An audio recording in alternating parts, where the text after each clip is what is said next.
August 23, 1971. A corporate lawyer in Richmond, Virginia finishes typing a confidential memorandum. It's addressed to his neighbor, who happens to be the education director of the U.S. Chamber of Commerce. The memo is 34 pages long. It's titled, Attack on American Free Enterprise System. And it will change the course of American democracy for the next half-century. I'm Sarah, and this is Ethos Trek. Today, we begin a 5-part series on the Heritage Foundation, the think tank that has, for 50 years, systematically embedded itself into the machinery of American government. This isn't conspiracy theory. This is documented history, primary sources, and a paper trail that leads directly from that 1971 memo to the policies being implemented right now. We're going to follow the blueprint, and then we're going to figure out what to do about it. First, we need some context.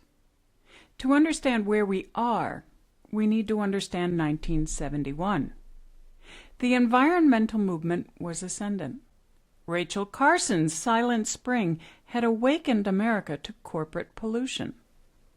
Ralph Nader's Unsafe at Any Speed had exposed the auto industry's willingness to profit from unsafe vehicles.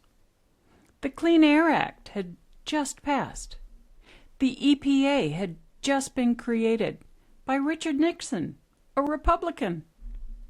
And corporate America was scared.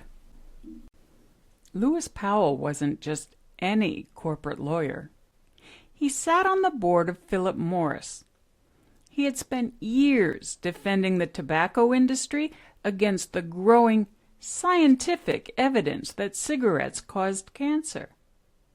He understood that when facts aren't on your side, you need to control the narrative. What Powell prescribed? Powell's memo wasn't subtle. He wrote that the American economic system was, quote, under broad attack, unquote, and that business needed to mount a coordinated long-term counteroffensive. His prescription was comprehensive. First, the universities. Powell argued that college campuses had become hotbeds of anti-business sentiment. His solution?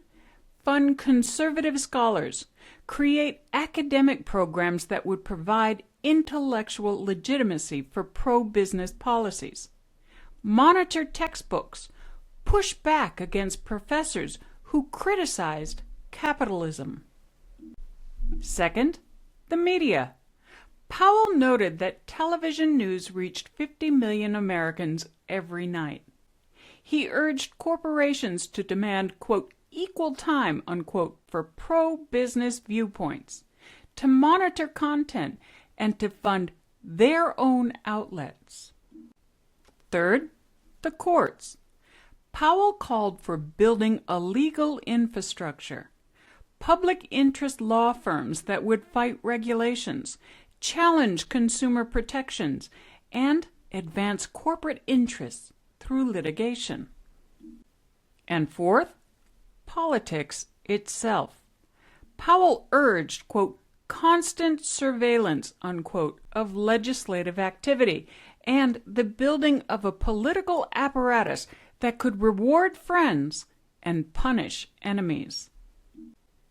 2 months after writing this memo, Lewis Powell was nominated to the Supreme Court by Richard Nixon. The memo stayed confidential until 1972, when journalist Jack Anderson obtained it and published excerpts, warning that Powell, quote, might use his position on the Supreme Court to put his ideas into practice in behalf of business interests, unquote. Here's what happened next. In 1973, Joseph Coors, yes, the beer magnate, read the Powell Memo. He was, according to historians, quote, stirred up, unquote, by it. he wrote a check for $250,000 to help fund a new think tank that would do exactly what Powell had prescribed. That think tank was the Heritage Foundation. Founded on February 16, 1973, Heritage was explicitly designed to be different from existing conservative organizations. The American Enterprise Institute published long academic papers. Heritage would produce short, quote, backgrounders, unquote, that congressmen could read on their way to vote. It would be, as its founders put it, an, quote, action tank, unquote, not just a think tank. The founding members had a particular worldview. According to historians, they were connected to conspiracy theories about communist takeover of America and were supporters of Barry Goldwater, whose 1964 presidential campaign realigned the Republican Party as an alliance between anti-civil rights voters and pro-business interests. In other words, the Heritage Foundation was born from the intersection of corporate money, anti-communist paranoia, and resistance to civil rights. And it was explicitly designed to do what the Powell Memo prescribed: shift the boundaries of acceptable political discourse in America. Building the network. The Powell Memo didn't just inspire Heritage. It sparked an entire ecosystem. Between 1970 and 1980, the number of corporate political action committees exploded from under 300 to over 1,200. The number of companies with Washington lobbying offices grew from 175 to over 2,400. By 1980, there were 9,000 lobbyists and 60,000 trade association employees in Washington. And the think tanks multiplied. The Cato Institute, the Manhattan Institute, Citizens for a Sound Economy, which would later become Freedom Works, the American Legislative Exchange Council, or ALEC, which writes model legislation for state legislators to pass. All of them funded by the same network of foundations: Coors, Scaife, Olin, Bradley, all of them working in coordination toward the goals Powell had outlined. This wasn't grassroots politics. This was a deliberate, decades-long project funded by some of the wealthiest families in America to reshape how Americans think about government, business, and their own rights. The constitutional framework. Why this matters. Now let me be clear about something. There's nothing illegal about wealthy people funding think tanks. The First Amendment protects political speech, including speech of corporations and foundations. But the Constitution also depends on something: an informed citizenry, making decisions based on accurate information.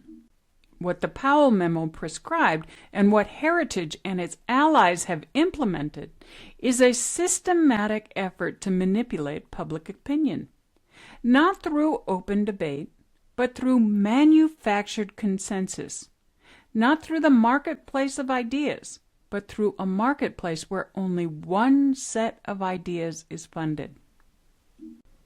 The preamble to the Constitution begins with "We the people," not "we the corporations," not "we the foundations." And when a small group of wealthy interests can spend 50 years building an infrastructure to make their preferences look like popular will, that's not democracy. That's oligarchy wearing democracy's clothes. Reflection questions. Before we move on, I want you to sit with some questions. First, how much of what you believe about government, regulation, and free market came from sources you chose? And how much came from sources that were strategically placed in front of you?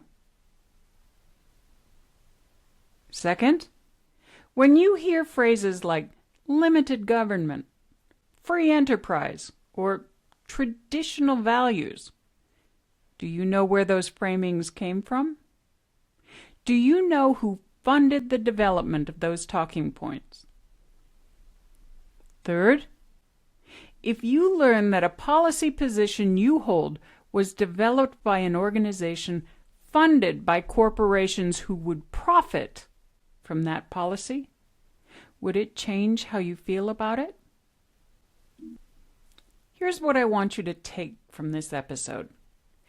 Every time you encounter a political idea, ask 3 questions.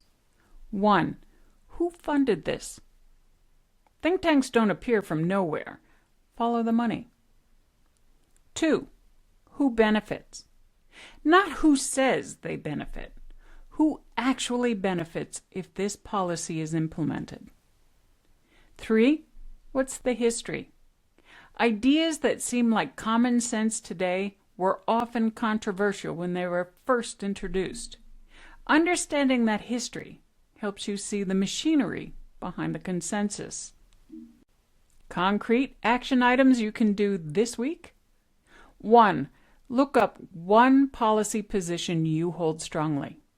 Search for its origins. Who first proposed it? Who funded the research behind it? You might be surprised. 2. Visit opensecrets.org and look up the Heritage Foundation. See their funding sources and revolving door connections to government. 3. Read the actual Powell Memo. It's available free online at reclaimdemocracy.org. It's 34 pages, but it will change how you see American politics. 4. When you see a study or report cited in the news, check who published it. If it's a think tank, look up who funds that think tank. 5. Share this episode with one person who thinks, quote, both sides, unquote, are equally influenced by outside money. The infrastructure is not symmetrical. In our next episode, we'll see what happened when the Heritage Foundation got its first real opportunity, the election of Ronald Reagan in 1980. We'll examine the first, quote, mandate for leadership, unquote, 2,000 policy recommendations delivered to the incoming president. We'll see how many were implemented, and we'll trace the beginning of a 4-decade assault on public education that continues to this day. Because the Powell Memo was just the blueprint. Reagan was the proof of concept. This is Ethos Trek. I'm Sarah. Thank you for thinking with me.